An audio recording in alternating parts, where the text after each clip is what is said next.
తాకట్లో ఉన్న మీ బంగారాన్ని విడిపించి ఆ రోజు ఆన్లైన్ రేటుకి కొంటాం. Sharma gold company. బంగ్లాదేశ్ లో మరోసారి ఉద్రిక్తత పరిస్థితులు నెలకొన్నాయా అంటే తాజా పరిస్థితులను చూస్తే అవునని అర్థమవుతుంది.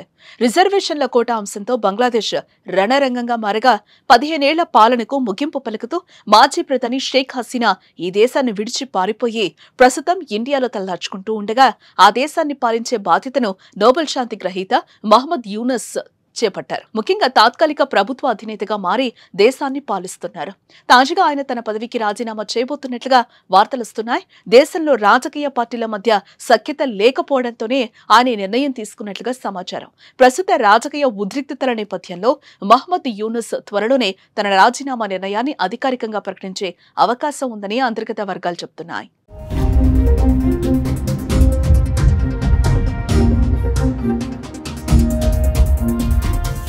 మరోపక్క బంగ్లాదేశ్ లో army chief general Waqar Zaman తో నెలకొన్న విభేదాలు కూడా ప్రధానమైనవే.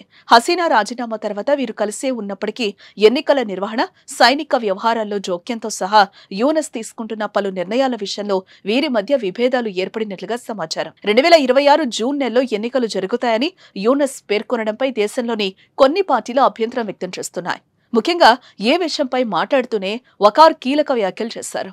ప్రజాస్వామ్య ప్రభుత్వ ఏర్పాటుకు డిసెంబర్లోగా ఎన్నికలు నిర్వహించాల్సిందేనని తాత్కాలిక ప్రభుత్వానికి చెప్పారు. అలాగే సైనిక వ్యవహారాల్లో జోక్యంపై కూడా అభ్యంతరం తెలిపారు. దీంతో యూనస్ పై తీవ్ర స్థాయిలో ఒత్తిడి పెరిగింది.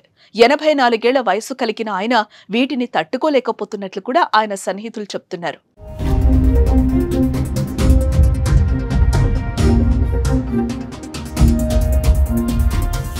ముఖ్యంగా National Citizen Party chief Nahid Islam Yunus రాజీనామా గురించి ప్రస్తావించారు. ఈ వార్తల గురించి తాను కూడా విన్నానని, అందుకే నేరుగా యూనస్ వద్దకే వెళ్లి కలిసినట్లుగా చెప్పుకొచ్చారు. అయితే యూనస్ కూడా రాజీనామా గురించి ఆలోచిస్తున్నానని తనతో చెప్పారని పేర్కొన్నారు. దేశంలోని రాజకీయ పార్టీలు ఐక్యంగా లేకపోతే తాను పనిచేయలేనని వెల్లడించినట్లు వివరించారు. దేశ భద్రత, భవిష్యత్తు కోసం బలంగా ఉండాలని తాను ఆయనకు చెప్పినట్లు కూడా నహీద్ ఇస్లాం వెల్లడించారు. ఇదిలా ఉంటే గతేడాది బంగ్లాదేశ్లో నెలకొన్న అల్లర్ల గురించి పెద్దగా చెప్పాల్సిన పనిలేదు. తాజాగా మరోసారి బంగ్లాదేశ్లో రాజకీయ సంక్షోభం ఏర్పడబోతోందని తెలుస్తూ ఉండగా అంతా ఆశ్చర్యపోతున్నారు. మరి తదుపరి అధిపతి ఎవరవుతారని, నేరుగా ఎన్నికలే నిర్వహిస్తారా లేక మళ్లీ తాత్కాలిక ప్రభుత్వాన్ని కొనసాగిస్తారా అనేది చూడాలి.